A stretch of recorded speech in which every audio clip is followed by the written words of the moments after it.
बिस्मिल्लाहिर्रहमानिर्रहीम। अस्सलाम वालेकुम। आप देख रहे हैं DNN न्यूज और मैं हूं गुलाम जहरा। अब रुख करते हैं खबरनामे की तरफ। खबर शामिल करते हैं कसूर से। इस्माइल हाशमी की रिपोर्ट के मुताबिक कसूर पुलिस के दलेर अफसर मलक शमशेर खोखर के थाने की हदूद में मंशियात फरोश चोर डाकू सुकून और आराम करे। ये नहीं हो सकता कि शरीफ शहरियों का तहफ़्फ़ुज़ और मंशियात फरोशों का मुहासबा मेरी कौलीन तजज़ियात में शामिल है। ये कैसे हो सकता है कि जहाँ ये मलक शमशेर खोखर तैनात हो वहाँ ये जराइम पेशा अफराद की आज़ादी हो? नहीं, ये नहीं हो सकता।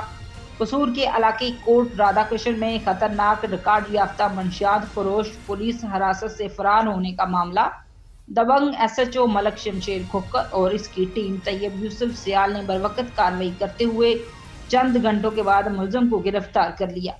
गुज़श्ता रोज पुलिस ने मंशियात फरोश राना फूल को गिरफ्तार किया था। मुलजम राना फूल से 1880 ग्राम चर्स बरामद हुई थी।